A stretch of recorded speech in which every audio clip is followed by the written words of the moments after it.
लिखो a satellite of mass small m, a satellite of mass small m is revolving around earth,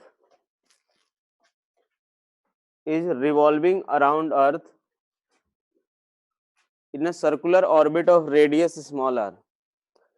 In a circular orbit of radius small r, it starts losing its energy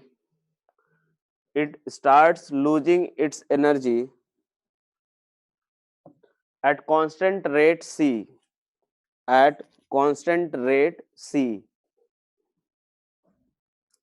due to friction.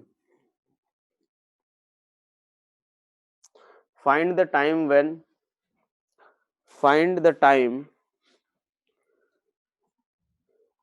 it will fall on earth's surface.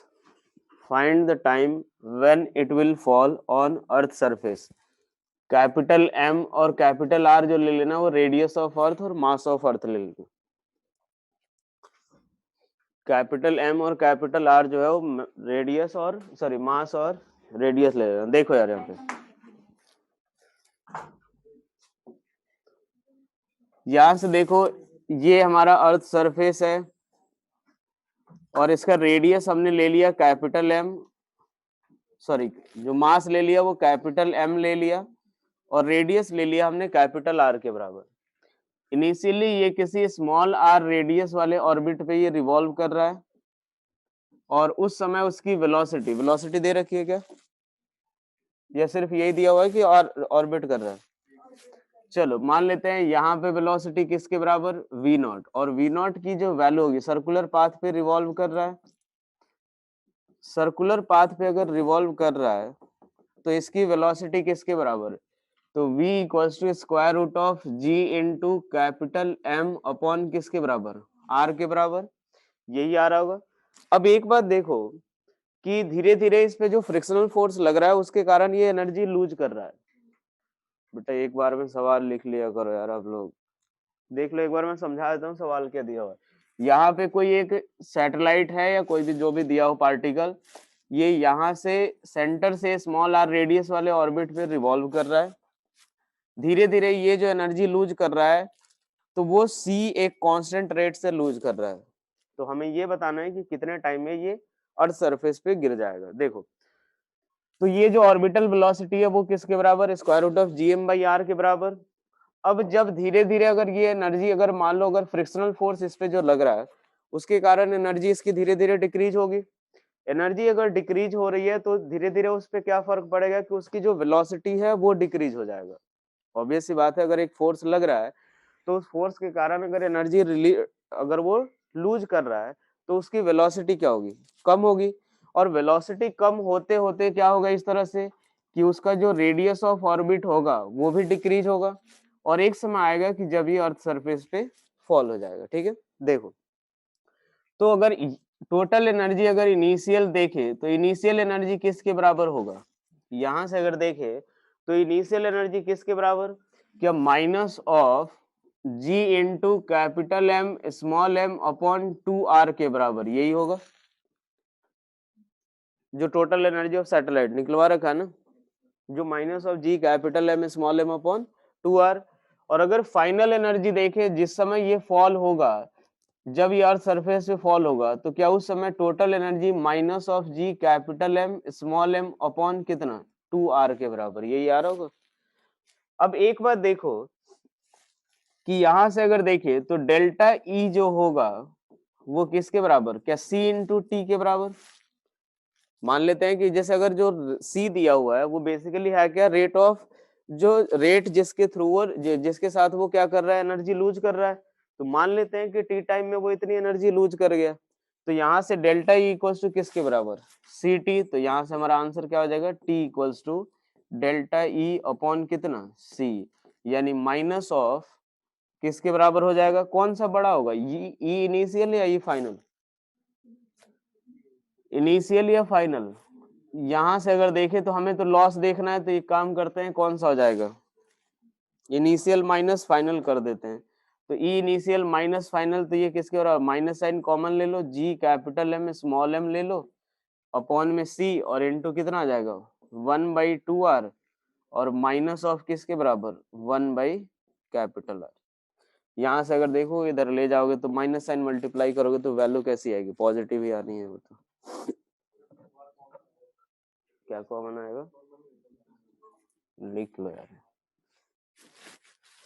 चलो अगला सवाल लिखो। चलो लिखो, a satellite revolves around moon, a satellite revolves around moon in a circular orbit. A satellite revolves around moon in a circular orbit whose radius exceeds the radius of the moon eta times. Whose radius exceeds the radius of moon eta times.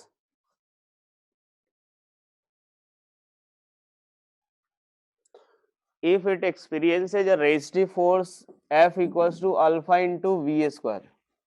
If it experiences resistive force F equals to alpha V square, alpha is a constant.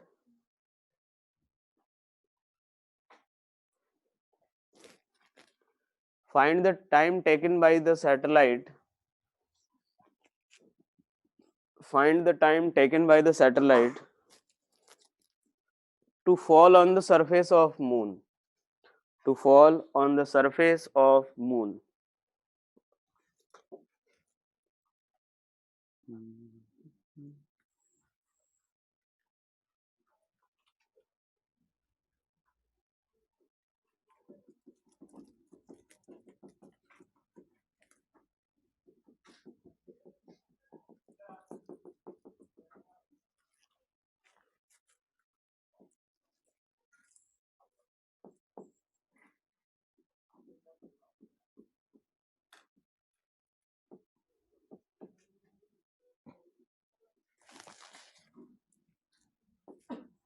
Satellite का मास दिया मैंने, कोई नहीं, जरूरत नहीं वो, मान लो small M.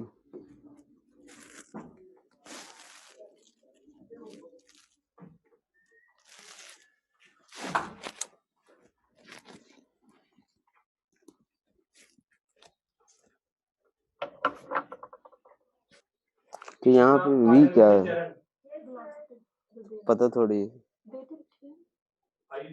तो वेलोसिटी एट एन इंस्टेंट है, तो वो कैसे लिखोगे। देखो यार इधर, यहाँ से देखो, ये है सवाल भाई काइनेमेटिक्स का, पता नहीं, वही मैं भी सोच रहा था कि मेरी क्लास में क्यों अटेंडेंस लेते हैं यार। देखो इधर, यहाँ से कैपिटल एम है और ये स्मॉल एम है, ईटा आर इसका रेडियस है, ठीक है भाई। अब एक बार देखो, ये दिया हुआ है कि मान लो कि इनिशियली इसकी ऑर्बिटल वेलोसिटी किसके बराबर, वी नॉट इक्वल्स टू क्या लिख सकते हैं, वी नॉट इक्वल्स टू, तुम लोग जो है ना पिछला सवाल जैसा मैंने कराया उसके हिसाब से सोच रहे थे कि यार एनर्जी लिख करके हम लोग कुछ कर ले। यार एक बार देखो, वहां पे हमें एनर्जी का रेट दिया हुआ था, वहां पे हमें एनर्जी के लॉस होने का रेट दिया हुआ था, तो इसीलिए हमने एनर्जी लिख करके फिर देख लिया कि भाई कितनी एनर्जी में लॉस हो रहा है और किस रेट से हो रहा है, तो वहां से टाइम डायरेक्ट निकल गया। यहाँ पे जो हमें क्वांटिटी दी हुई है वो फोर्स की वैल्यू दे रखी है, resistive force F equals to alpha into we square, यानी हमें रिलेशन किसका दिया हुआ है, फोर्स और v का इक्वेशन दिया हुआ है, जो रिलेशन दिया हुआ है कि फोर्स और किसका, वेलोसिटी का रिलेशन दे रखा है, तो हमें एनर्जी से डायरेक्ट थोड़ी हम लोग इसको इक्वेट कर सकते हैं। हमें क्या कैलकुलेट करने की जरूरत पड़ेगी, वेलोसिटी, कि जब ये अगर मान लो ये ईटा आर वाले रेडियस में होगा तो उस समय इसकी वेलोसिटी किसके बराबर, तो g into capital M upon कितना, ईटा आर, और जब ये ग्राउंड पे या अर्थ सरफेस पे अगर फॉल होगा तो उस समय v की वैल्यू किसके बराबर, तो g into capital M upon क्या लिखेंगे, r के बराबर। अब एक बार देखो, ये दिया हुआ है कि f इक्वल्स टू किसके बराबर, तो अल्फा इंटू कितना, v स्क्वायर, यहाँ से क्या लिख सकते हैं, small m into dv by dt equals to क्या लिख सकते हैं, अल्फा इंटू v स्क्वायर। यहाँ से देखो m इंटू dv अपॉन क्या लिख सकते हैं, dv upon v square equals to alpha by M D T के बराबर। क्लियर हुआ ये चीज। t इक्वल्स टू 0 पे वेलोसिटी किसके बराबर, v नॉट, और t equals to t time पे वेलोसिटी किसके बराबर, v के बराबर। यहाँ से इंटीग्रेट करोगे क्या मिलेगा अपने को, तो यहाँ से जो वैल्यू आएगी ये किसके बराबर, तो minus of 1/v, minus of 1/v आ रही है। तो एक काम कर रहा हूँ मैं, इसको इंटीग्रेट, ये जो लिमिट है वही चेंज कर देता हूँ, v से लेके v naught equals to alpha upon m into कितना, t के बराबर। यहाँ से ये क्या आएगा, तो 1/v not minus of 1/v और equals to alpha by m into T, और इन सब की वैल्यू अगर पुट करें तो gm/r, तो v नॉट में ये किसके बराबर आएगा। तो एक बात देखो, क्या square root of r by G M हम लोग कॉमन ले सकते हैं, square root of r by G M common लेंगे, और बचेगा कितना, square root of eta minus 1 upon में कितना, ऊपर भी m ले लो, नीचे अल्फा इक्वल्स टू टी के बराबर। चलो एक डाउट ये है कि भाई जब रेजिस्टिव फोर्स है तो माइनस क्यों नहीं लिखा हमने, जब रेजिस्टिव फोर्स है तो वहां पे माइनस साइन क्यों नहीं लिखा हमने, या m equals to minus of, sorry f equals to minus of m into D V by D T लिखना चाहिए था, वो क्यों नहीं लिखा हमने। जो वैल्यू आएगी एक बार देखो, आंसर तो ये है, आंसर ये आएगा, ईटा टाइम्स है, ईटा टाइम्स है, यानी एक बार सोचो ईटा टाइम्स, देखो कुछ कभी कभी ऑप्शन में रहेगा वो स्मॉल जी के टर्म्स में भी दे सकते हैं, तो वो काम करने आता है अपने को। तो जो रूट ईटा होगा वो तो ग्रेटर देन 1 होगा, तो ये टी जो है वो पॉजिटिव है, कहीं हमने कुछ इधर उधर नहीं किया है, तो आंसर तो भाई सही है, लेकिन अगर माइनस साइन पुट करने से तो नेगेटिव आएगा। अगर हमने माइनस साइन अगर पुट कर दिया यहाँ पे minus of M into D V by D T, तो हमारा आंसर कैसा आ जाएगा, नेगेटिव, और टाइम तो नेगेटिव होगा नहीं। तो अब ये चीज सोचो कि ये नेगेटिव हमने पुट किया क्यों नहीं है, जो m into D V by D T resistive force है, तो या तो मुझे ऐसा लिख देना चाहिए f equals to minus of alpha V square, या अगर अल्फा वी स्क्वायर लिख रहा है, अल्फा पॉजिटिव कांस्टेंट है, तो यहाँ से minus of m into D V by D T लिख दे। तरीका तो यही होता है भाई। अब एक बार देखो, ये इसीलिए नहीं कर रहे हैं क्योंकि जो अगर रेजिस्टिव फोर्स, अगर जब हम लोग रेजिस्टिव फोर्स के साथ डील करते हैं, कि जैसे मान लो हम लोग ऊपर की तरफ अगर कोई वेलोसिटी प्रोवाइड कर दिया हमने, ठीक है, और उस केस में क्या लग रहा है, एक नीचे की तरफ mg लग रहा होता है और एक कोई भी रेजिस्टिव फोर्स अगर नीचे की तरफ लग रहा होता है, उस केस में जो F प्लस mg जो लिखेंगे, जो भी एक्सेलरेशन, तो a की जगह पे क्या लिखते हैं, dv by D T, A equals to क्या लिखोगे, dv बाई डी टी। तो ये जो माइनस साइन लिखते हैं वो बेसिकली किस लिए लिखते हैं, क्योंकि ये जो वेलोसिटी dv का मतलब क्या होता है, v final minus v initial, और क्या फाइनल वेलोसिटी, अगर मैंने ये चीज लिखा है जो भी a इक्वल्स टू जो भी रेजिस्टिव फोर्स के कारण a है, या तो नेगेटिव इधर लिखोगे या इधर लिखोगे, बात यही रहेगा। तो मान लो अगर हमने मैग्नीट्यूड ले लिया एक्सेलरेशन का, ठीक है, तो वो कैसा होगा, पॉजिटिव। जो dv बाई dt अगर केवल लिखोगे तो भाई dv इक्वल्स टू क्या, v final minus v initial होता है, और v फाइनल जो होगा अगर इस केस में डिक्रीज हो रहा है, अरे हाँ ना, अगर रेजिस्टिव फोर्स नीचे लग रहा है, mg भी नीचे लग रहा है, तो क्या फाइनल वेलोसिटी जो होगी वो डिक्रीज होगी, तो ये वाली वैल्यू कैसी आएगी आपकी, नेगेटिव। इसीलिए माइनस साइन से मल्टीप्लाई करके हम लोग पॉजिटिव बनाते हैं। बात समझ आई, लॉजिक इसका, कि जो ये हमने मैग्नीट्यूड अगर लिखा है तो ये हमारा कैसा है, पॉजिटिव, और ये dv कैसा है हमारा, नेगेटिव, तो माइनस साइन से मल्टीप्लाई करके हम लोग क्या कर रहे हैं, पॉजिटिव कर रहे हैं, ताकि दोनों साइड क्या रहे, सेम रह पाए। यहाँ पे देखो जो F जो हो रहा है उसकी जैसे जैसे V जो है, कि जो रेजिस्टिव फोर्स लग रहा है उस कारण से वेलोसिटी धीरे धीरे क्या हो रही है, बढ़ रही है। कैसे पता, तो यहाँ से देखो, जब ऑर्बिटल वेलोसिटी जब स्मॉल ईटा आर पे होगा तो ये वेलोसिटी क्या होगी, कम, ये वेलोसिटी क्या होगी, तो हमारी ये वाली क्वांटिटी ऑलरेडी पॉजिटिव है, और dv ऑलरेडी क्या है भाई, पॉजिटिव। जो dv आ रहा है वो कैसा है, ऑलरेडी पॉजिटिव है, इसलिए हमें यहाँ पे कोई भी नेगेटिव साइन पुट करने की जरूरत नहीं है। ठीक है, चलो नेक्स्ट क्वेश्चन लिखो, find the minimum colatitude, find the minimum colatitude which can directly receive a signal, which colatitude, find the minimum minimum या मैक्सिमम पूछा मैंने? Find the minimum colatitude that can receive signal directly from a geostationary satellite, directly from a geostationary satellite.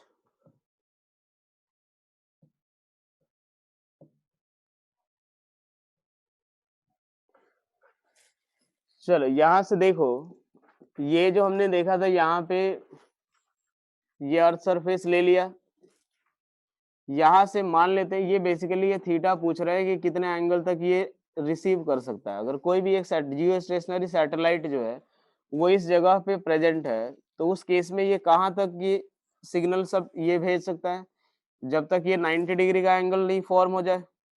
Tangential अगर जो भी signal जो जाए वो earth surface को क्या करे, टेंजेंशियली टच करे। तो यहाँ पे मान लिया हमने कौन सा है, ये हमारा जो जियो स्टेशनरी सैटेलाइट है, ठीक है। ये जो डिस्टेंस होता है वो किसके बराबर, तो अब एक बार देखो, ये हमारा h की वैल्यू हमने कल कैलकुलेट कितना किया था, 36,000, और जो अर्थ का जो रेडियस होता है वो होता है 6400 किलोमीटर, ठीक है। तो वो लगभग ऑलमोस्ट हम उसको 6 टाइम्स मान लेंगे, उसको हम लोग कितना मान लेंगे, ऑलमोस्ट 6 टाइम्स मान लेंगे, ठीक है। तो ये जो h है वो किसके बराबर, तो यहां से अगर देखें, एक मिनट है, ये h जो है वो किसके बराबर है, h को ऑलमोस्ट हम लोग कितना ले लेंगे, 6 टाइम्स ऑफ रेडियस ऑफ किसके, अर्थ के। ये इसीलिए बता दे रहा हूँ क्योंकि अगर आएगा ना तो आंसर इसी के हिसाब से दिया हुआ रहेगा, तो अपने को पता होना चाहिए कि एटलीस्ट अगर जब कभी जरूरत हो तो h की वैल्यू हम लोग 6 RE यूज कर सकते हैं। और ये हमारा क्या हो गया, रेडियस ऑफ अर्थ, और ये भी क्या हो गया, रेडियस ऑफ अर्थ। ये थीटा, ये 90 माइनस थीटा, तो ये किसके बराबर है, थीटा। बस यहाँ से कुछ नहीं करना है, साइन थीटा इक्वल्स टू, तो परपेंडिकुलर अपॉन बेस देख लो, यानी किसके बराबर, तो r अपॉन किसके बराबर, 7r, यानी theta equals to sine inverse 1/7। ये चीज ध्यान रखना यहाँ पे कि जब अगर मान लो कभी जरूरत हो तो h की वैल्यू हम लोग 6r ले सकते हैं। चलो अगला सवाल लिखो।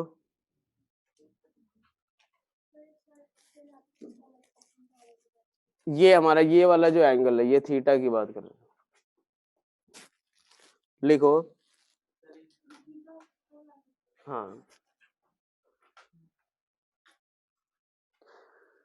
लिखो, a satellite is orbit, a satellite is revolving around earth, a satellite is revolving around earth in an orbit in equatorial plane. A satellite is revolving around earth in an equatorial plane of radius 2r, of radius 2r, where r is the radius of earth, where r is the radius of earth. Find the area, find the area the satellite can cover for communication purpose, for communication purpose। सवाल समझ आ गया, last वाला जो topic कराया था उसी का है। एक बार देख लो, मैं डायग्राम बना देता हूँ, फिर एक बार आप लोग ट्राई कर लेना। ये जैसे मान लो ये हमने ले लिया, यहाँ पे एक 2r रेडियस पे एक सैटेलाइट जो है वो रिवॉल्व कर रहा है, ठीक है। ये हमारा सेंटर ऑफ अर्थ है। ये जो टोटल डिस्टेंस दे रखा है वो दे रखा है किसके बराबर, तो 2r के बराबर, ठीक है भाई, 2r के बराबर दे रखा है। अब हमें ये फाइंड करना है कि ये कितना जो एरिया है वो ये कवर कर सकता है, किसके लिए, कम्युनिकेशन पर्पस के लिए। तो ये कितना एरिया कवर करेगा, ये पूरा पार्ट। यहां से अगर देखे तो हम लोग क्या करेंगे इसमें, कि अगर एक बार देखें तो ये जो सैडेड पार्ट है वो छोड़ करके क्या ये पूरा पार्ट कवर कर लेगा, ये बताओ। ये 2r है, ये रेडियस ऑफ अर्थ हो गया कैपिटल R। अब मैं ये सैटेलाइट जो है ये हमारा इस इक्वेटोरियल प्लेन में ऐसे रिवॉल्व कर रहा है, ठीक है, ऐसे ये पूरा का पूरा जो है ये रिवॉल्व कर रहा है इस इक्वेटोरियल प्लेन में। अब हमें ये दिया हुआ है कि ये जो सैटेलाइट है वो कितना एरिया कवर कर सकता है, ठीक है। तो ये एक बात देखो, क्या यही वाला पार्ट जो है बस यही बच रहा है इससे, यही बच रहा है इससे, हाँ है ना। तो अब एक बात देख लेते हैं कि हम लोग अगर ये दोनों का एरिया अगर हम कैलकुलेट कर ले तो क्या हमें 4 पाई r² से बस सब्ट्रैक्ट कर देना चाहिए? अरे हाँ है ना। अगर ये एंगल हमने मान लिया थीटा है, तो क्या आप इसका एरिया और इसका एरिया कैलकुलेट कर सकते हो? अरे हाँ है ना। जो ये पार्ट है, मैं ये बोल रहा हूँ कि ये ऊपर, और सवाल समझ आया सभी को, क्लियर है ये चीज? मैं ये बोल रहा हूँ कि ये ऊपर और ये नीचे वाला, कि यही एरिया जो है वही बच रहा है, बाकी पूरा एरिया ये कवर कर रहा है। तो हमें हमारा काम क्या है कि 4 पाई r² में से ये 2 times of this one area subtract करना है, यही काम है हमारा। तो हमें बस अब ये वाला एरिया कैलकुलेट करना है, हमें बस ये वाला एरिया कैलकुलेट करना, उसको उसको 4 पाई r² में से सब्ट्रैक्ट करो। एक बार ट्राई करो अब इसको। हाँ बोलो। ये देखो, ये जैसे अर्थ है ना, तो ये सैटेलाइट है ना, तो ये पूरा ऐसे रिवॉल्व कर रहा है। तो ये पूरा जैसे अगर मान लो हम लोग ऐसे टेंजेंट अगर बना रहे हैं, तो ये ऐसे पूरा कवर करेगा ना, ये ऐसे पूरा कवर करेगा ना। फिगर एक बार देख लो, मैं ये बोल रहा हूँ ये हमारा अर्थ है, यहाँ पे एक सैटेलाइट है जो कि 2r रेडियस पे ये रिवॉल्व कर रहा है, ये पूरा सैटेलाइट ऐसे रिवॉल्व करेगा। तो हमें ये फाइंड करना है कि ये जो सैटेलाइट है वो कितना एरिया कवर कर लेगा कम्युनिकेशन के लिए। हमें कुछ नहीं, सॉलिड एंगल का कॉन्सेप्ट का यूज करके ये वाला एरिया निकालना है। एक बार देखो, जब मैंने बताया था कि सॉलिड एंगल के कारण जो एरिया होगा वो किसके बराबर, तो ये इंटू ये किसके बराबर, r² के बराबर, यही लिखा था, ओमेगा इंटू r², और यही लिखा था। और ये जो सॉलिड एंगल सबटेंड होता है इसकी वैल्यू किसके बराबर, 2 पाई इंटू 1 माइनस किसके, कॉस थीटा, और इंटू कितना हो जाएगा, r²। ये जो थीटा है वो हम कैलकुलेट कर सकते हैं कैसे, तो ये देखो, ये 90 डिग्री, ये थीटा, ये 90 माइनस थीटा, तो ये किसके बराबर, theta sine theta equal to, अगर देखे तो ये हमारा परपेंडिकुलर होगा और ये हाइपोटेनस, यही होगा।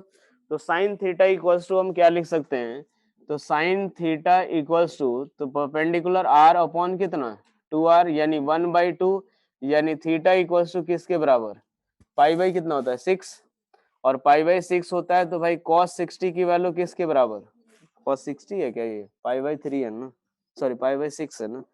cos 30 जो होगा, यानी cos पाई बाई 6 जो होगा वो किसके बराबर, √3/2।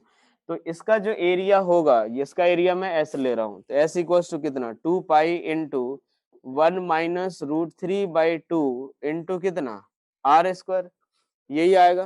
तो ये ऊपर और नीचे का एरिया कितना हो जाएगा, 2s। तो बचा हुआ एरिया अगर हमें कैलकुलेट करना है तो क्या करना चाहिए, तो एरिया फॉर, या लिख लेना भाई, एरिया प्रेजेंट फॉर कम्युनिकेशन, ये अब या एरिया कवर्ड जो लिखेंगे, तो 4 पाई r² माइनस कितना, तो 2s के बराबर, सॉल्व कर लेना, आंसर आ जाएगा। जो भी है, जो भी है भाई, कैलकुलेशन ही बस। और एक आखिरी सवाल लिखो ग्रेविटेशन का, एकदम आसान सवाल है। चलो देखो, वैसे ये कराने की जरूरत है नहीं, बाकी उस पहली नजर में ही थोड़ा देख के डर लगेगा, बाकी सवाल आसान ही है। यहाँ से देखो, एक पार्टिकल है जिसका मास स्मॉल m है, इसको यहां से हमने प्रोजेक्ट कर लिया किससे, कि v1 वेलोसिटी से प्रोजेक्ट कर दिया, और इसका जो एंगल दिया हुआ है, इसका एंगल, एक मिनट, v ले लो, इसका एंगल दिया हुआ है वर्टिकल के साथ कितना, 30 डिग्री, ये एंगल दे रखा है 30 डिग्री। ये हमने स्मॉल m मास ले लिया, ये कैपिटल M मास ले लिया, रेडियस ऑफ अर्थ है, और ये जो है वो 3r के बराबर है।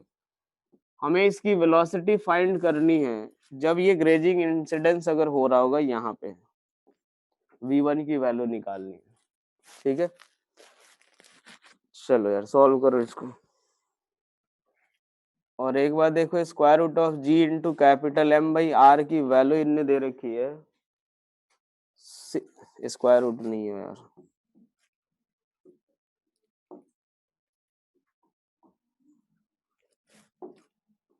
gm बाई कैपिटल R की वैल्यू दे रखी है इनने 6.4 इंटू 10⁻⁷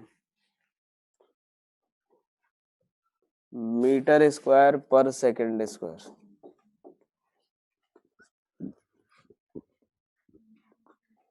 किसकी वैल्यू? बी, वी की वैल्यू नहीं दे रखी है।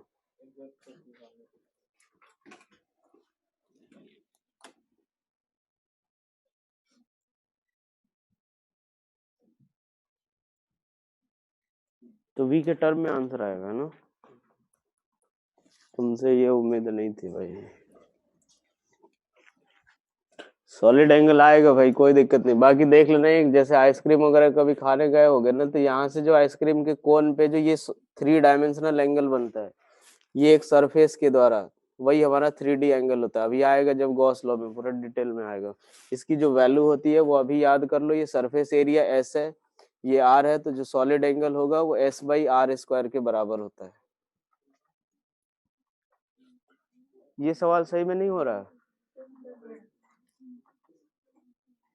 मतलब बस मैंने एंगल देख करके दे दिया था कि चलो ठीक है, अगर आप लोग ऐसे मिलेगा तो डर जाओगे।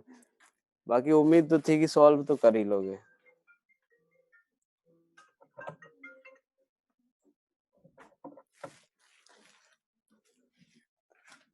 चैप्टर का अंत ऐसे नहीं एक्सपेक्ट किया था मैंने। कुछ लोग तो बुकलेट भी कर रहे हैं, उसके बाद ये हालत है।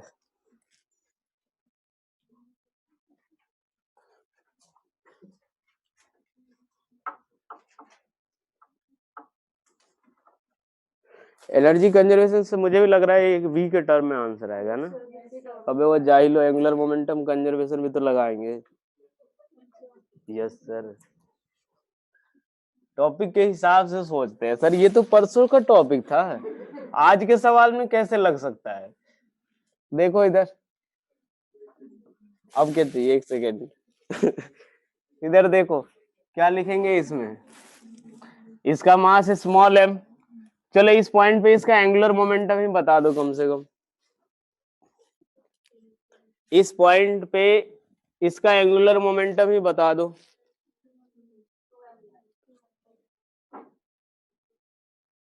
कहां से लाते हो इतना टैलेंट भाई? सही है भाई। यहां से देखो, ये क्या करेंगे, m into V into R perpendicular, तो आर परपेंडिकुलर कितना हो जाएगा, v sin 30। अरे यही होगा ना। तो बस यहाँ से r किसके बराबर है, 4।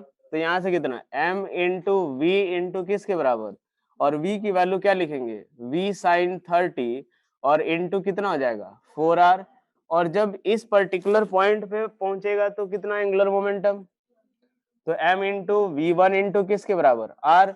यहां से अगर देखें तो ये किसके बराबर हो जाएगा, तो v, यानी ये कितना आ जाएगा sin 30 1/2, 2v इक्वल किसके बराबर, v1। और यहाँ से हमारे पास v रहने दो, ये इक्वेशन 1। दूसरा एनर्जी कंजर्वेशन लगा दो, तो 1/2 into m into we square, और minus of g capital M small m upon कितना 4r, और इक्वल्स टू किसके बराबर 1/2 इंटू m इंटू कितना v1 स्क्वायर, और क्या दे रखा अपने को minus of g capital M small m upon कितना। आंसर लिख लेना 8000/√2।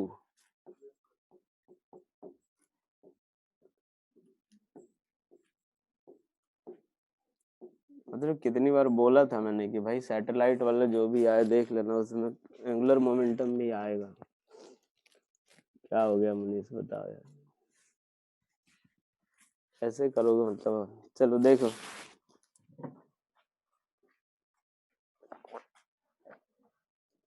नेक्स्ट रीडिंग लिखो, इलेक्ट्रोस्टैटिक्स।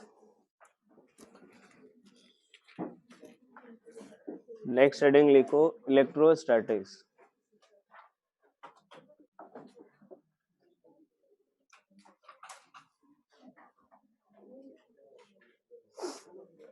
चलो यार देखो, अब इधर ये चैप्टर तो नहीं उड़ा ना, उड़ाया तो नहीं मैंने। चलो देखो यार, अब ये जो ग्रेविटी सॉरी इलेक्ट्रोस्टैटिक्स है, इसमें सबसे पहले जैसे मान लो कुछ हम लोग जनरल फिनोमेना हम लोग जो ऑब्जर्व करते हैं उसके बारे में देख लेते हैं हम लोग। कि जैसे मान लो अगर आप लोग जैसे ही कोई भी अगर एक सिंथेटिक क्लॉथ, या फिर जैसे ठंड के टाइम में अगर स्वेटर वगैरह हम लोग अगर टेक ऑफ करते हैं, तो उस केस में क्या होता है कि हमें एक क्रैकलिंग वाली साउंड सुनाई देती है। सुना तो होगा कभी। या फिर जैसे मान लो अगर एक चीज देखते हैं कि जैसे जो थंडर स्टॉर्म वगैरह होता है तो उस समय जो लाइटनिंग वगैरह जो देखने को मिलता है, ठीक है, वो भी देखते हैं। या फिर अगर ऐसा भी कभी देखा होगा कि अगर आपको कभी अगर कार वगैरह में बैठे होगे तो उसके तो जैसे ही मान लो अगर जैसे ही अगर हमें उतरना रहता है तो उतरना रहता है तो उस केस में हम लोग क्या होते हैं, सीट के ऊपर स्लाइड होकर के फिर जो कार का डोर होता है वो होल्ड करते हैं या उसको ओपन करने की कोशिश करते हैं। तो उस केस में हम लोग देखते हैं कि ये कुछ हल्का सा ही झटका लगता है। तो ये सारा जो फिनोमेना जो हम लोग ऑब्जर्व करते हैं ना, ये सारा जो फिनोमेना है वो किस चीज का है, स्टैटिक इलेक्ट्रिसिटी का एग्जाम्पल है। बेसिकली इन सारे एग्जाम्पल में क्या होता है कि जो इलेक्ट्रिक चार्ज होता है वो डिस्चार्ज होते रहता है, ठीक है, जैसे लाइटनिंग का केस हो या फिर जैसे मान लो अगर सपोज हम लोग देखते हैं जो क्रैकलिंग साउंड सुनाई देती है, या फिर जो अगर हम लोग देखते हैं कि जो जो जैसे अगर सीट के ऊपर स्लाइड होते हैं, तो जैसे सीट के ऊपर स्लाइड होते हैं तो उस केस में एक फ्रिक्शनल इलेक्ट्रिसिटी जनरेट होती है, मतलब बेसिकली वही हमारे ऊपर चार्ज जो होता है वो इंड्यूस होता है।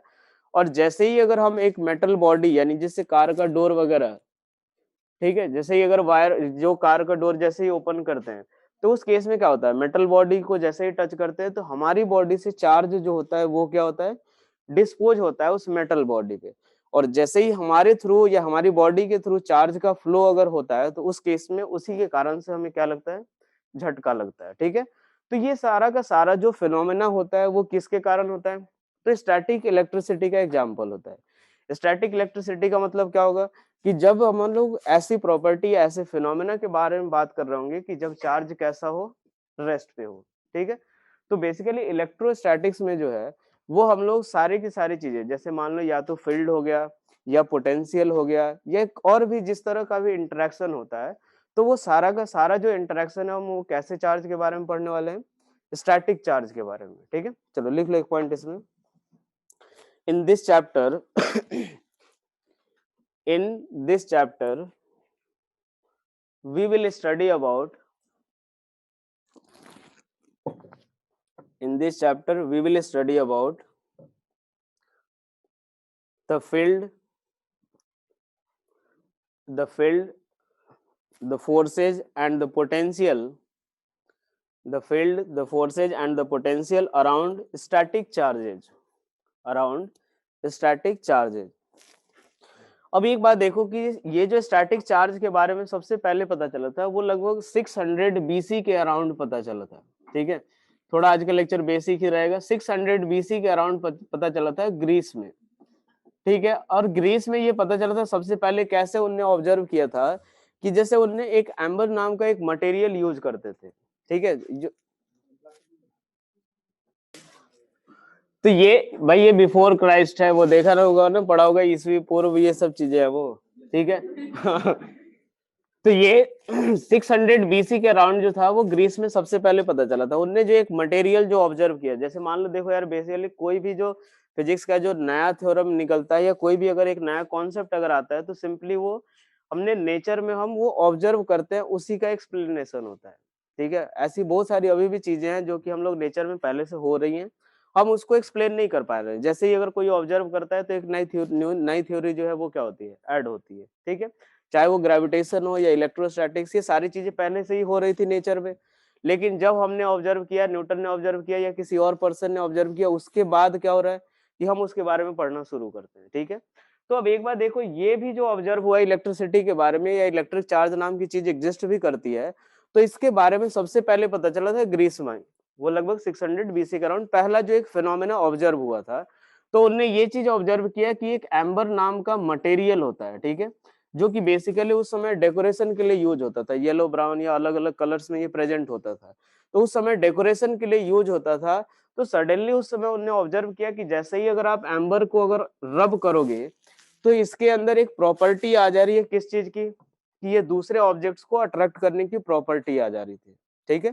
कि जैसे मान लो एम्बर को रब किया आपने तो स्मॉल पीस ऑफ पेपर को ये लोग क्या करने लगे, अट्रैक्ट करने लगे। या फिर ये चीज हमने बोला कि ये जो एम्बर को बोलते हैं ग्रीक वर्ड में इसको बोलते हैं इलेक्ट्रॉन, ग्रीक वर्ड में क्या बोलते हैं, इलेक्ट्रॉन। जो ग्रीक वर्ड जो है इसके लिए वो है इलेक्ट्रॉन, ठीक है। अब इसी के नाम पे हमने दिया है कि अगर एम्बर के अंदर ये जो प्रॉपर्टी आ रही है तो हमने बोला कि ये जो एम्बर है वो कैसा हो गया, इलेक्ट्रीफाइड हो गया है। जो पहली जो वर्ड आई इलेक्ट्रिसिटी वगैरह या स्टैटिक इलेक्ट्रिसिटी ये सब, वो यही से शुरू हुआ कि एम्बर का जो नाम होता है वो क्या होता है ग्रीक में, इलेक्ट्रॉन होता है। और हमने ये चीज ऑब्जर्व किया कि एम्बर के अंदर किस तरह की प्रॉपर्टी आ गई कि दूसरे बॉडीज को अट्रैक्ट करने की।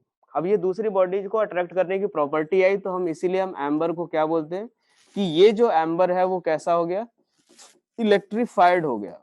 ठीक है, बाद में हमने ऑब्जर्व किया कि ऐसे बहुत सारे मटेरियल है जो कि अलग अलग जैसे ही रब करते हैं तो उसके बाद स्मॉल पीस ऑफ पेपर हो गए या दूसरे ऑब्जेक्ट्स हो गए जैसे पिथ बॉल हो गए, तो उन सबको अट्रैक्ट करने की प्रॉपर्टी उनके अंदर भी आ जाती है। जैसे ग्लास को हमने या तो सिल्क से रब कर दिया या फिर अगर देखा कि जैसे एबोनाइट रॉड को कैट फर से रब कर दिया, तो हर किसी के अंदर क्या हो रहा था, अट्रैक्ट करने की प्रॉपर्टी आ रही थी। ये हमेशा अट्रैक्ट ही क्यों करते हैं ये बाद में मैं एक्सप्लेन करूंगा अभी। ठीक है, तो ये चीज हमने बोला कि ये सारी की सारी जो बॉडी है वो कैसी हो जा रही है, इलेक्ट्रीफाइड हो जा रही है। या फिर उसी समय नाम दिया कि इस बॉडी के ऊपर कैसा क्या हो रहा है कि एक इलेक्ट्रिक चार्ज डेवलप हो रहा है, इलेक्ट्रिक चार्ज डेवलप हो रहा है। तो बेसिकली ये इलेक्ट्रिक चार्ज है क्या कि एक ऐसी प्रॉपर्टी जिसके कारण एक बॉडी के अंदर जो होती है या एक बॉडी जो है वो इलेक्ट्रिक या मैग्नेटिक फिनोमेना शो करता है या प्रोड्यूस करता है। क्लियर, जैसे अपने पास ये अट्रैक्ट करने की जो प्रॉपर्टी है तो वो ग्रेविटेशनल फोर्स के कारण तो अट्रैक्शन हो नहीं रहा है, क्योंकि ये अट्रैक्ट करने की प्रॉपर्टी कब आई है, रब करने के बाद। तो इसीलिए हमने बोला कि एक नई फोर्स जनरेट हो रही है और नई प्रॉपर्टी आ रही है, तो इसको हमने नाम दे दिया इलेक्ट्रिक चार्ज का। और एक ऐसी प्रॉपर्टी जिसके कारण ये क्या करते हैं कि इलेक्ट्रिक या मैग्नेटिक फिनोमेना प्रोड्यूस करते हैं या फिर खुद भी एक्सपीरियंस करते हैं, उसको क्या बोलते हैं हम, इलेक्ट्रिक चार्ज। लिख लो इसके बारे में, इलेक्ट्रिक चार्ज के बारे में, it is the property, it is the property due to which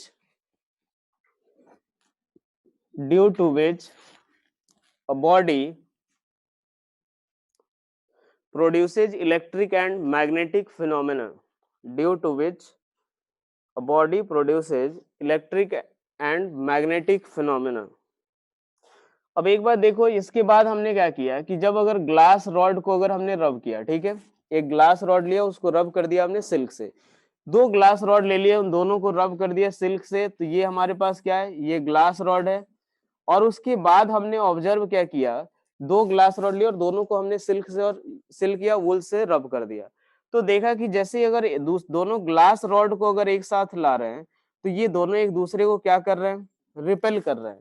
और जो सिल्क क्लॉथ जो था जिनसे रब किया था इनको, वो भी अगर एक दूसरे के पास ला रहे हैं तो ये भी एक दूसरे को क्या कर रहे थे, रिपेल कर रहे थे। ये भी क्या कर रहे थे, रिपेल कर रहे थे, ये दोनों भी एक दूसरे को। लेकिन ये जो ग्लास है और ये जो सिल्क जो क्लॉथ है वो दोनों जब एक दूसरे के पास ला रहे थे तो वो दोनों क्या कर रहे थे, एक दूसरे को अट्रैक्ट कर रहे थे। तो हमने ये चीज सोचा कि यार जब अगर दोनों ग्लास को सिल्क से किया है तो यहाँ पे तो सेम तरीके का एक चार्ज आया होगा, सेम नेचर से ये इलेक्ट्रीफाइड हुआ होगा, और ये सिल्क भी क्या हुआ होगा, सेम नेचर से इलेक्ट्रीफाइड हुआ होगा। लेकिन इन दोनों पे पॉसिबिलिटी ये है कि अलग अलग नेचर से ये इलेक्ट्रीफाइड हो सकते हैं। तो हमने ये बोला कि ये दो तरह के चार्ज होंगे।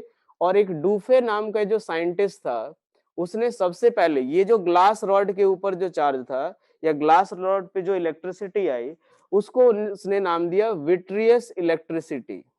इसको क्या दिया, विट्रियस इलेक्ट्रिसिटी। और जो सिल्क के ऊपर जो डेवलप हुआ उसको नाम दिया उसने रेजिनस इलेक्ट्रिसिटी।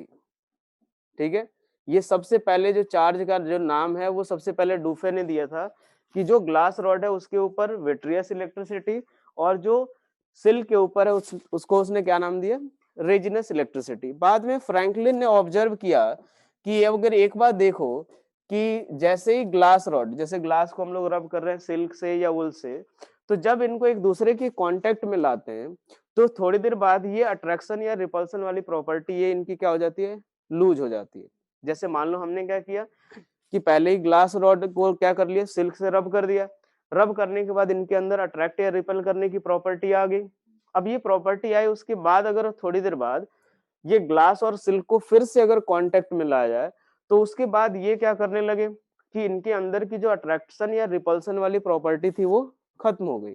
तो हमने ये बोला कि जो भी जिस भी नेचर से ये इलेक्ट्रीफाइड हो रहे हैं तो ये जैसे ही एक दूसरे के कांटेक्ट में आ रहे हैं तो ये एक दूसरे को नलिफाई कर दे रहे हैं, मतलब एक दूसरे का जो प्रॉपर्टी एक दूसरे की प्रॉपर्टी है उसको क्या कर दे रहे हैं, ये कैंसिल आउट कर रहे हैं। तो इसीलिए फ्रैंकलिन ने बोला कि जब एक दूसरे के नेचर को कैंसिल आउट कर ही रहे हैं या एक दूसरे के इफेक्ट को कैंसिल आउट कर ही रहे हैं तो हम एक काम करते हैं, इनको पॉजिटिव नाम दे देते हैं और इसको नेगेटिव, ठीक है।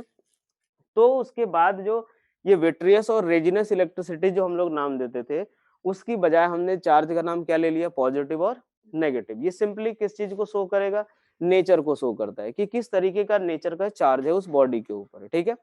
अब एक बात देखो, ग्लास रॉड को अगर जब सिल्क से रब करते हैं तो इसके ऊपर क्या होगा, ग्लास रॉड को अगर रब करेंगे अगर हम लोग सिल्क से तो ये चीज ध्यान रखना, कभी कभी पूछ देता है ऐसे ही ऑब्जेक्टिव में, तो इसके ऊपर कौन सा चार्ज, पॉजिटिव, इसके ऊपर नेगेटिव।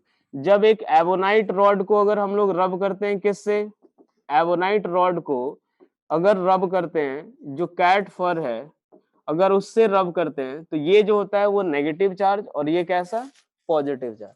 तो एक बेसिक डेफिनेशन टाइप उस समय आ गया कि अगर मान लो कि एक बॉडी जो है वो पॉजिटिवली चार्ज कब कहलाएगा, कि अगर वो रिपेल किया जाए किसके द्वारा, एक ग्लास रॉड के द्वारा, और वो ग्लास किसके द्वारा रब किया होना चाहिए, सिल्क के द्वारा, ठीक है। वैसे ही अगर हम लोग बात करें तो नेगेटिव के लिए लिख सकते हैं कि अगर एक बॉडी रिपेल किया जाए किसके द्वारा, सिल्क क्लॉथ के द्वारा, और वो बॉडी किससे रब किया जाए, रब किया गया हो ग्लास रॉड से, तो उसको क्या बोलेंगे कि उस बॉडी के ऊपर कैसा है, नेगेटिव चार्ज, ठीक है। चलो एक और चीज देखो, ये जो चार्ज जो है वो कैसी क्वांटिटी, स्केलर क्वांटिटी, इसका जो एसआई यूनिट होता है वो क्या होता है, SI unit coulomb, SI unit क्या होगा, कूलम। जो सीजीएस यूनिट होता है, सीजीएस यूनिट होता है ये होता है इलेक्ट्रोस्टैटिक यूनिट, सीजीएस यूनिट जो होता है ये होता है इलेक्ट्रोस्टैटिक यूनिट, इसको शॉर्ट में लिखते हैं ईएसयू, ठीक है। और 1 कूलम इक्वल्स टू होता है 3 इंटू 10⁹ ESU। और इसके अलावा एक और यूनिट होती है चार्ज की, इसको बोलते हैं इलेक्ट्रोमैग्नेटिक यूनिट, इलेक्ट्रोमैग्नेटिक यूनिट, और इसको शॉर्ट में लिखते हैं EMU। और 1 कूलम इक्वल्स टू होता है 1/10 EMU के बराबर, ये लिख लेना 1 कूलम इक्वल्स टू 1/10 EMU। जो जो चीजें जरूरी लगे भाई फटाफट लिख लो इसमें, अब इसको लिखाने की तो जरूरत नहीं है, जो जो लगे कि कुछ एडिशनल है या जरूरत की है लिख लो आप। चलो नेक्स्ट लिखो अब,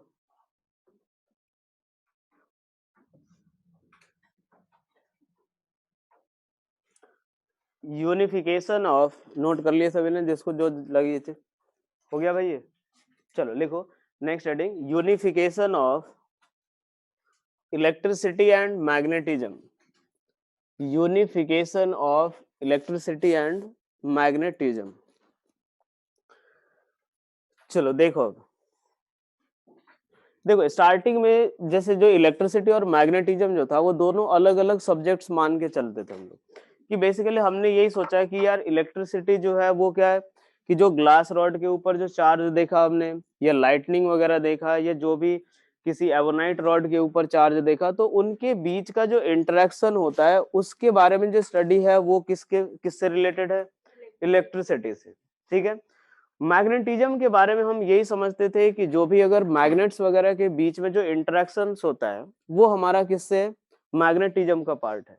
दोनों हम लोग अलग अलग कंसिडर करते थे, लेकिन बाद में ऑर्स्टेड ने, जो कि एक्सपेरिमेंट आपको याद भी होगा, ऑर्स्टेड ने क्या ऑब्जर्व किया कि जैसे ही अगर एक करंट कैरिंग वायर के पास अगर एक कंपास निडल रखते हैं तो ये क्या होता है, डिफ्लेक्ट होता है। देखा होगा आपने, ये चीज 10th क्लास से ही पढ़ रहे हो।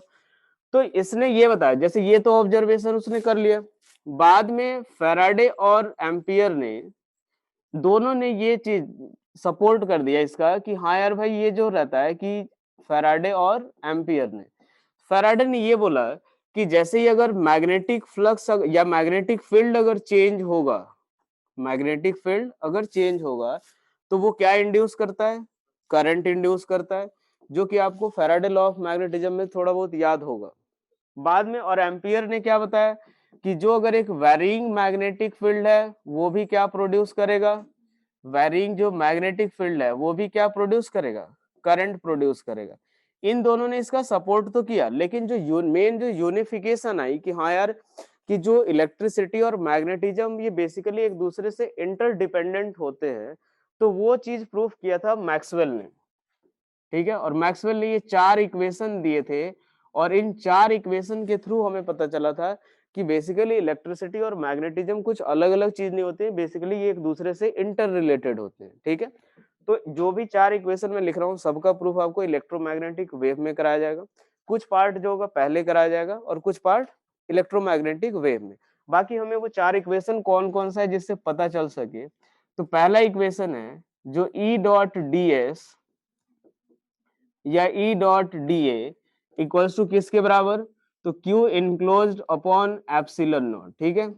ये इसने पहला स्टेटमेंट जो बताया इसमें कि कोई भी जो इलेक्ट्रिक चार्ज जो होता है ये बेसिकली क्या है, गॉस लॉ ऑफ इलेक्ट्रिसिटी, और ये कोई भी चार्ज जो होता है वो क्या प्रोड्यूस करता है, electricity produce, electric field lines produce करता है। पहला उसने ये इक्वेशन दिया, और ये इक्वेशन जो दिया ये बेसिकली है क्या, गॉस लॉ ऑफ इलेक्ट्रिसिटी, और इसमें इसका स्टेटमेंट क्या रहेगा कि हर एक इलेक्ट्रिक चार्ज जो होता है वो खुद से इलेक्ट्रिक फील्ड लाइंस प्रोड्यूस करता है। क्लियर ये चीज। दूसरा जो इक्वेशन आया वो आया कि integration of B dot D A जो होगा वो किसके बराबर, zero. B dot D A equals to किसके बराबर, जीरो। ये बोलते हैं गॉस लॉ फॉर मैग्नेटिज्म। ये हमें क्या बताता है कि जो मैग्नेटिक फील्ड लाइंस होती है वो क्या होती है, कॉन्टिन्यूअस होती है, यानी ना तो ये कहीं से स्टार्ट होती है और ना ही कहीं से एंड होती है। तो बेसिकली ये कैसा लूप फॉर्म करती है, क्लोज लूप फॉर्म करती है। तीसरा जो उसने दिया ये दिया कि integration of E dot D L equals to minus of D phi B by D T. ये ध्यान रखना, थोड़ा बहुत पता है आप लोग को, ड्रॉपर में हो तो ये पता होना चाहिए। जो फाइव बी होता है वो बेसिकली क्या होता है, मैग्नेटिक फ्लक्स। तो ये फैराडे लॉ ऑफ मैग्नेटिज्म है, और ये हमें क्या बताता है कि अगर हमने मैग्नेटिक फील्ड अगर चेंज किया तो हमें ये क्या प्रोड्यूस करेगा, इलेक्ट्रिक फील्ड प्रोड्यूस करेगा, ठीक है। एक रिलेशन यहाँ से आ गया कि हाँ यार मैग्नेटिक फील्ड का यूज चेंज करके हम लोग क्या प्रोड्यूस कर रहे हैं, इलेक्ट्रिक फील्ड लाइंस प्रोड्यूस कर रहे हैं, इलेक्ट्रिसिटी प्रोड्यूस कर रहे हैं। और चौथा जो था उसने ये बताया कि B dot D L equals to mu naught into I enclosed plus mu naught epsilon naught into D phi E by D T, ठीक है। तो ये बेसिकली ये हमारा क्या होता है, इसको बोलते हैं हम कंडक्शन करंट। आई इनक्लोज्ड की बात कर रहा हूं, ये हमारा कंडक्शन करंट है। और जो D phi E by D T है ये जो है वो हमारा कौन सा है, ये जो epsilon not D phi E by D T है इसको बोलते हैं डिस्प्लेसमेंट करंट। सुना होगा कभी आप लोगों ने, डिस्प्लेसमेंट करंट बोलते हैं, ठीक है। आगे इसका प्रूफ जो होगा आपको इलेक्ट्रोमैग्नेटिक वेव में कराया जाएगा। तो मैं ये बोल रहा हूँ कि ये जो स्टेटमेंट है उसने क्या बताया कि अगर आप मैग्नेटिक फील्ड जैसे अगर करंट जो प्रोड्यूस कर रहे हो या करंट का फ्लो हो रहा है तो वो भी मैग्नेटिक फील्ड प्रोड्यूस करता है, और एक वेरिंग इलेक्ट्रिक फील्ड जो है वो भी क्या प्रोड्यूस करेगा, मैग्नेटिक फील्ड लाइंस प्रोड्यूस करता है। तो यहाँ से हमें कंप्लीट एक रिलेशन मिल गया कि हाँ यार इलेक्ट्रिक फील्ड से जैसे इससे क्या पता चला कि मैग्नेटिक फ्लक्स चेंज करके या मैग्नेटिक फील्ड चेंज करके इलेक्ट्रिक फील्ड लाइन प्रोड्यूस कर रहे हैं। इससे क्या पता चल गया कि इलेक्ट्रिक फील्ड वेरी करो तो भी क्या प्रोड्यूस होगा, मैग्नेटिक फील्ड। तो ये हमारा बेसिकली एक रिलेशन हमें ये बताता है कि जो इलेक्ट्रिसिटी और मैग्नेटिज्म दोनों क्या होते हैं, बेसिकली दोनों एक दूसरे से इंटर रिलेटेड होते हैं। इसी को हमने बोला यूनिफिकेशन ऑफ किसका, इलेक्ट्रिसिटी एंड मैग्नेटिज्म, ठीक है। चलो हाँ बोलो, कौन सा, ये वाला।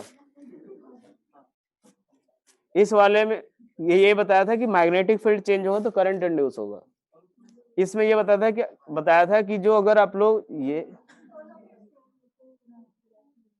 कि इसमें अगर करंट कैरिंग वायर जो होता है वो मैग्नेटिक फील्ड प्रोड्यूस करता है। जो B dot D L equals to mu naught into I enclosed है ना, करंट के कारण ही तो बी निकालते हैं हम लोग, ठीक है। चलो लिखो इसके बारे में, ग्लास पे पॉजिटिव क्यों आया, भाई सही सवाल पूछा उसने, हंस क्यों रहे हो। आगे मैं बताऊंगा अभी कि जिसकी इलेक्ट्रॉन एफिनिटी जो होती है ना उस पर डिपेंड करता है। जब अगर ग्लास और सिल्क को अगर रब करोगे तो सिल्क की जो इलेक्ट्रॉन एफिनिटी होती है वो ज्यादा होती है, तो इलेक्ट्रॉन इसलिए वो विड्रॉ कर लेता है, ठीक है। चलो देखो, unification of electricity and magnetism लिखो। यार पीछे वाली कहानी लिखने की तो जरूरत नहीं, बस इनके बारे में एक एक लाइन में लिखा देता हूँ, है ना। चलो लिखो इसको। चलो लिखो, फर्स्ट वाले में लिखना है it is the Gauss law of electricity. First के लिए लिख लो, it is Gauss law of electricity and it says that Gauss it is Gauss law of electricity and it says that electric charge produces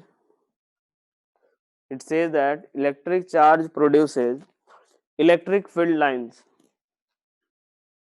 work function की बात भाई जब वो photo electric emission के टाइम करते हैं, अभी प्रोसेस ऑफ चार्जिंग आएगा, मेथड ऑफ चार्जिंग उसमें वो भी आएगा, एक फोटो इलेक्ट्रिक एमिशन के थ्रू भी करते हैं, वहां पे ये डिपेंड करेगा वर्क फंक्शन पे, ठीक है। सेकंड लिखो it is Gauss law of magnetism, it is Gauss law of magnetism which shows that it is Gauss law of magnetism which shows that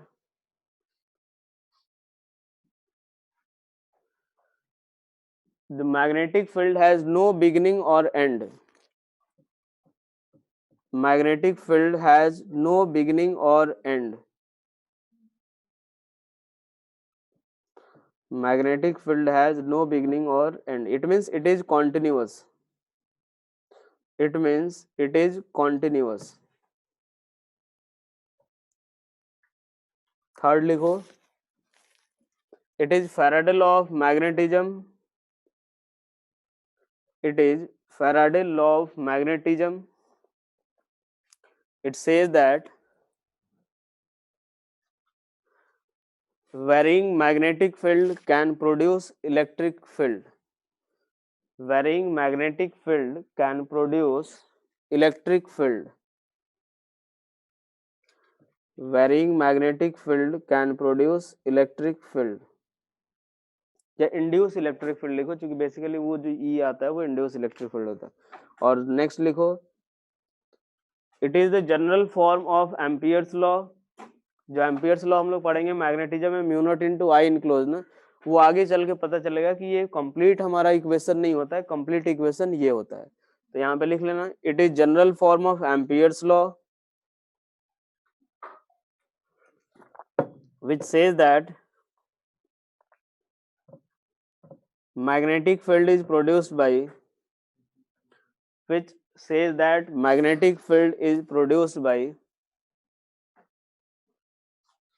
a current and varying electric field both। current and varying electric field both। चलो अब यहाँ से देखो, जैसे मान लो हमने कुछ और यूनिट्स भी होते हैं, जैसे मान लो अगर कभी कुछ प्रेफिक्स का यूज कर के जो चार्ज का आएगा, तो 1 मिली कूलम इक्वल्स टू क्या होता है 10 to the power -3 coulomb. 1 micro coulomb जो आएगा वो 10 टू द पावर -6 कूलम। और एक और आएगा 1 पिको कूलम इक्वल्स टू किसके बराबर 10 टू द पावर -12। ज्यादातर जो यूज होगा ये मिली पिको वगैरह ये सब जो होगा वो कैपेसिटेंस में यूज होगा, जब माइक्रो फैराड या पिको फैराड वगैरह उस समय यूज होगा, ठीक है। इसके बाद देखो, जैसे अगर मान लो कि इलेक्ट्रॉन प्रोटॉन इन सब के ऊपर देख लो, इलेक्ट्रॉन का जो मास होता है वो किसके बराबर, तो 9.1 into 10 to the power -31 kg। और जो चार्ज होता है वो किसके बराबर, भाई इसको डिनोट किससे करते हैं, या तो स्मॉल क्यू या फिर कैपिटल क्यू। तो क्यू इक्वल्स टू होता है -1.6 into 10 to the power -19 coulomb. Proton के केस में देखें तो इसका मास कितना होता है 1.673 इंटू कितना होता है 10 टू द पावर -27 kg। और जो चार्ज होता है वो होता है +1.6 इंटू 10 टू द पावर किसके -19। न्यूट्रॉन की बात करें तो उसके ऊपर जो मास होता है वो कितना, तो 1.675 into 10 to the power -27 kg। और जो चार्ज होता है वो किसके बराबर 0। अब एक बात देखते हैं हम लोग, ये एक चीज ध्यान रखना, ये प्लस माइनस सिर्फ नेचर को शो करता है, ये ऐसा मत समझना कि ये 0 से छोटा होता है और ये 0 से बड़ा, ये चीज आप मत समझना। चलो देखो अब इसके बाद कि कोई भी अगर एक बॉडी है वो कैसे चार्ज होती है वो हम लोग देख लेते हैं। कि जैसे मान लो हमने सबसे पहले ये चीज है, मेथड ऑफ चार्जिंग की बात नहीं कर रहे हम लोग, ये देख रहे हैं कि कैसे एक बॉडी को हम लोग चार्ज कर सकते हैं। ठीक है, चलो अब यहाँ से देखो, ये हमें पता है कि एटम्स के अंदर क्या होगा कि सबसे पहले न्यूक्लियस के अंदर प्रोटॉन रहता है और ये जो इलेक्ट्रॉन रहते हैं वो चारों तरफ रिवॉल्व करते रहते हैं, अलग अलग ऑर्बिट में रिवॉल्व करते रहते हैं। अब इनिशियली जो रहता है वो कि नंबर ऑफ प्रोटॉन और नंबर ऑफ इलेक्ट्रॉन दोनों सेम, इसी कारण से जो एटम होता है वो क्या होता है, न्यूट्रल।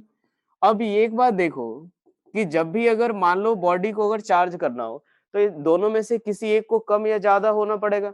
तो दो तरीके से कर सकते हैं, या तो इलेक्ट्रॉन का ट्रांसफर कर ले, या तो इसमें से निकाल लो या उसको और दे दो, या फिर इसमें से प्रोटॉन को निकाल लो या उसको दे दो।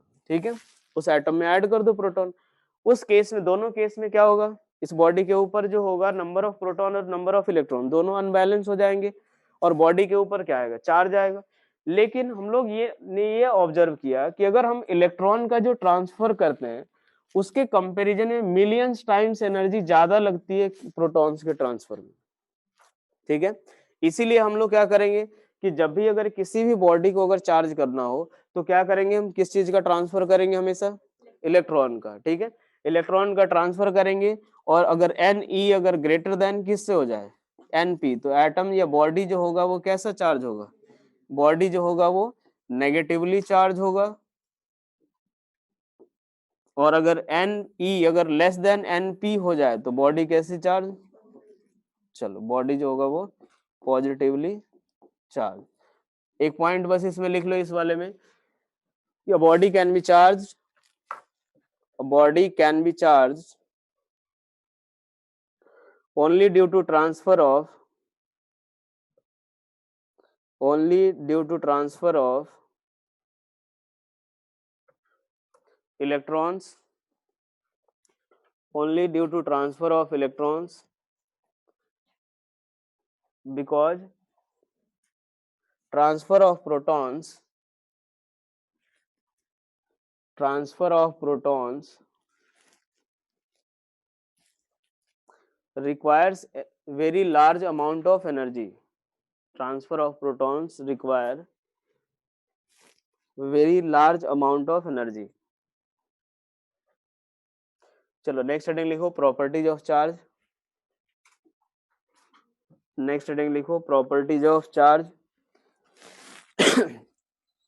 चलो यार, पहली प्रॉपर्टी क्या है अपने पास कि जो लाइक चार्जेज होंगे वो एक दूसरे को रिपेल करेंगे और अनलाइक चार्जेज एक दूसरे को अट्रैक्ट करेंगे। ये पॉजिटिव चार्ज, ये भी कैसा पॉजिटिव चार्ज, ये दोनों क्या करेंगे, एक दूसरे को रिपेल। नेगेटिव चार्ज ये दोनों एक दूसरे को रिपेल करेंगे और पॉजिटिव नेगेटिव यानी अपोजिट चार्जेज एक दूसरे को अट्रैक्ट कर रहे होंगे। ठीक है, सेकेंड प्रॉपर्टी देखो कि एक बॉडी के ऊपर जो है हो सकता है कि उसके पास चार्ज, मतलब ये कहने का मतलब अगर देखिए स्टेटमेंट अगर लिखा जाए तो क्या लिखेंगे कि charge can not exist without mass, लेकिन मास जो है वो चार्ज के बिना एग्जिस्ट कर सकता है। जैसे अगर मान लो बात करें इलेक्ट्रॉन की, इसके पास जो होता है वो चार्ज भी होता है और मास भी होता है। प्रोटॉन के केस में अगर देखें तो इसके पास भी चार्ज भी होता है और मास भी होता है। लेकिन अगर हम न्यूट्रॉन की बात करें तो इसके ऊपर कोई भी चार्ज नहीं होता और लेकिन मास इसके ऊपर होता है। ठीक है, जैसे ही वैसे ही अगर देखें, जैसे मान लो अगर फोटोन की बात करें या बीटा पार्टिकल इन सब की बात करें तो इनके ऊपर चार्ज नहीं, इनके ऊपर चार्ज नहीं होता है, सॉरी इनके ऊपर मास नहीं होता है। फोटोन वगैरह इनके ऊपर मास नहीं होता, इनका मास तो जीरो लेते हैं ना, तो मास जीरो होते हैं तो ये कभी ऐसी पार्टिकल जो है जो फोटोन वगैरह हो गए इनके ऊपर कभी भी चार्ज एग्जिस्ट नहीं कर सकता है। ठीक है, अब एक बात देखो कि अगर ऐसा एक और हम लोग कंसिडर कर सकते हैं कि जब हमने अभी देखा कि बॉडी को चार्ज करने के लिए क्या जरूरी है, इलेक्ट्रॉन्स का ट्रांसफर होना। अगर आप किसी भी बॉडी को अगर पॉजिटिवली चार्ज कर रहे हो तो ये कब पॉसिबल है कि इसमें से आप इलेक्ट्रॉन को बाहर निकाल रहे हो। ठीक है, इलेक्ट्रॉन को बाहर निकाल रहे हो तो ऑलरेडी इसमें ये अगर पहले न्यूट्रल था तो क्या इसके पास प्रोटॉन भी होगा, तभी ये न्यूट्रल होगा। और यानी अगर प्रोटॉन अगर प्रेजेंट है, आपने इसमें से भले इलेक्ट्रॉन निकाल लिया तो क्या प्रोटॉन प्रेजेंट है और हर एक प्रोटॉन के पास मास तो होता ही है। तो ऑब्वियस सी बात है, अगर एक बॉडी अगर पॉजिटिवली चार्ज है तो उसके पास मास होगा ही होगा।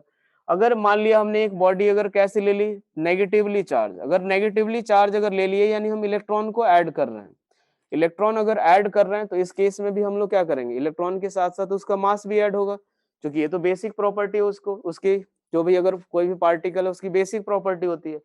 तो ये इलेक्ट्रॉन अगर ऐड होगा तो उसके साथ साथ आप कुछ ना कुछ मास उसके साथ ऐड कर रहे हो, और ऐड कर रहे हो तो इस बॉडी के पास भी क्या होगा, कुछ ना कुछ मास जरूर होगा। तो इसीलिए चार्ज जो होता है वो मास के बिना एग्जिस्ट नहीं कर सकता है, लेकिन मास जो है वो चार्ज के बिना एग्जिस्ट। चलो इसके बाद अगर देखें कि दो अगर एक आइडेंटिकल बॉडी है, जैसे ये हमने ले लिया, दोनों बॉडी आइडेंटिकल है, अगर इनका मास जो है वो हो सकता है अलग अलग हो सकता है, क्योंकि इनिशियली मान लो हमने सपोज इसके ऊपर क्या कर दिया कि -10 कूलम चार्ज दे दिया, इसके ऊपर अगर मान लो कितना कूलम दे दिया, -12 कूलम चार्ज दे दिया, ठीक है भाई। तो इसमें -10 कूलम मतलब ज्यादा इलेक्ट्रॉन ऐड किया, इस केस में क्या हुआ, सॉरी इस केस में कम इलेक्ट्रॉन ऐड किया और इस केस में ज्यादा इलेक्ट्रॉन ऐड किया। तो दो आइडेंटिकल बॉडी के पास, जो दो आइडेंटिकल बॉडी है उनका मास अलग अलग हो सकता है अगर वो दोनों की दोनों बॉडी क्या हो, चार्ज हो, ठीक है। चलो ये फटाफट प्रॉपर्टी लिखो कि लाइक चार्ज, फर्स्ट प्रॉपर्टी लिखो,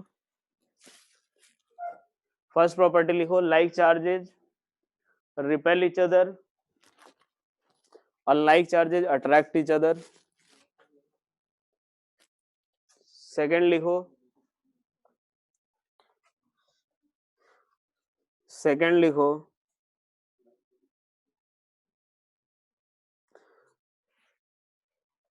charge can not exist without mass, charge can not exist without mass, but mass can exist without charge, but mass can exist without charge।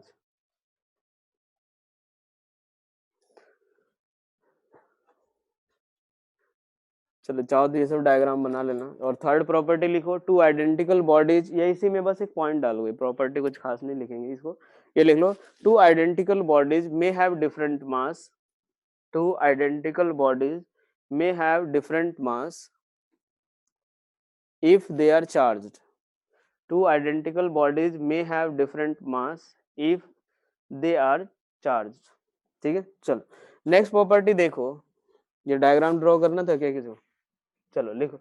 Next अगर हम लोग देखते हैं कि जैसे ही मान लो अगर बॉडी को अगर चार्ज करते हैं तो उस केस में उसका मास जो होता है वो भी क्या होता है, चेंज होता है। जैसे मान लो ये हमने एक बॉडी ले लिया, अगर इस बॉडी को हम कैसे, ये अगर नेगेटिवली चार्ज अगर कर रहे हैं तो नेगेटिवली चार्ज कर रहे हैं, सपोज इसका मास किसके बराबर है, कैपिटल एम। अगर हम नेगेटिवली चार्ज कर रहे हैं यानी हम क्या कर रहे होंगे, इसको इलेक्ट्रॉन इसको ट्रांसफर कर रहे होंगे या इलेक्ट्रॉन इसको दे रहे होंगे।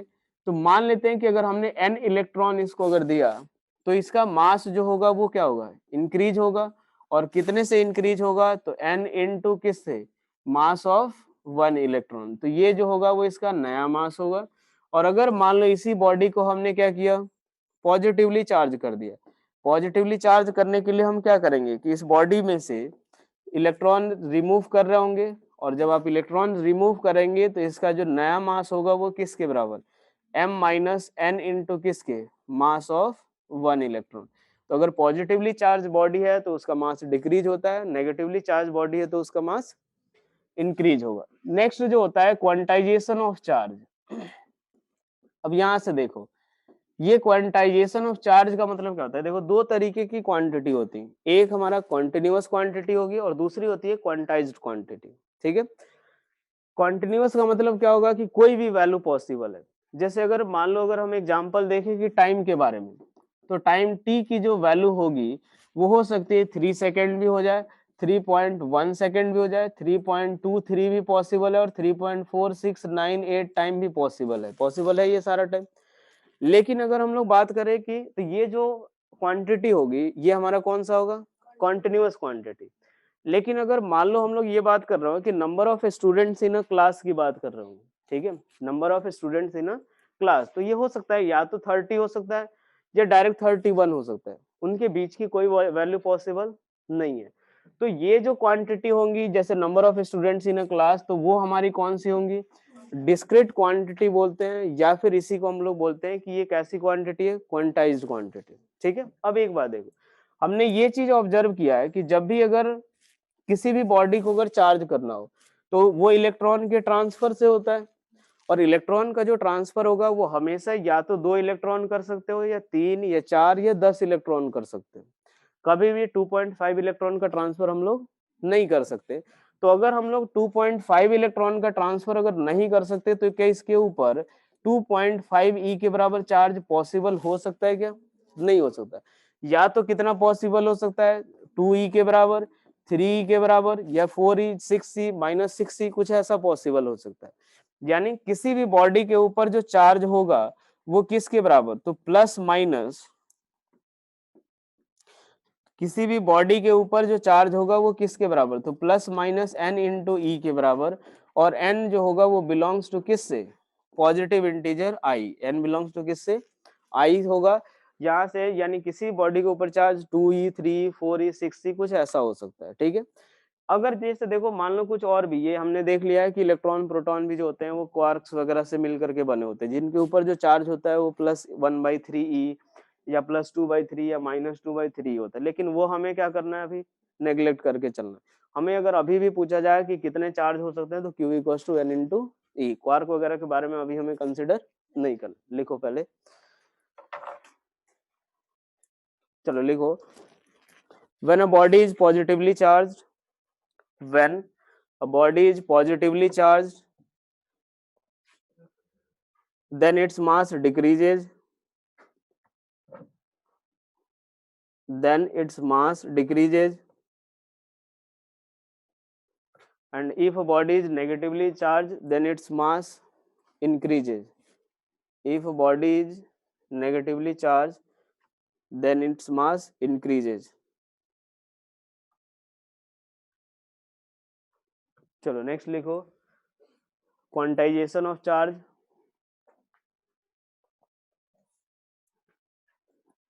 There are two types of quantities.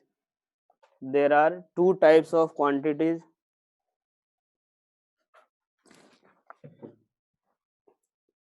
First लिखना continuous quantity. These quantities have any value possible. These quantities have any value possible. Example में लिख लो टाइम। सेकंड लिखो quantized quantity.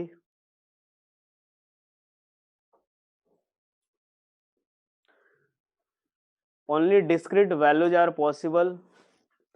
Only discrete values are possible in these quantities. Only discrete values are possible in these quantities.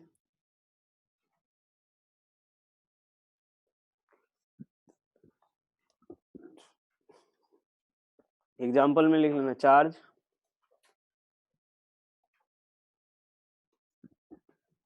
Because लिख लो, because only integral multiple of electrons can be transferred. Because only integral multiples of electron can be transferred.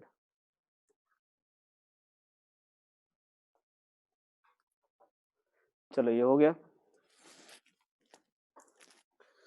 ये note करना है क्या किसी को? चलो उसके बाद देखो नेक्स्ट जो है कि अगर एक बॉडी जो है अगर वो रेस्ट पे रहता है, सॉरी अगर एक चार्ज है अगर वो रेस्ट पे है तो क्या प्रोड्यूस करेगा, सिर्फ इलेक्ट्रिक फील्ड। अगर वो अनएक्सिलरेटेड मोशन है, अनएक्सिलरेटेड मोशन है तो उस केस में ये क्या प्रोड्यूस करेगा, electric field and magnetic field. और अगर एक्सिलरेटेड है तो उस केस में ये जो चार्ज पार्टिकल होगा वो इलेक्ट्रिक फील्ड भी प्रोड्यूस करेगा, मैग्नेटिक फील्ड भी, और इलेक्ट्रोमैग्नेटिक रेडिएशन भी प्रोड्यूस कर रहा होगा। ठीक है, उसके बाद एक और नेक्स्ट प्रॉपर्टी देखो कि जो charge invariance property of charge, next जो है वो इनवेरिएंस प्रॉपर्टी ऑफ चार्ज।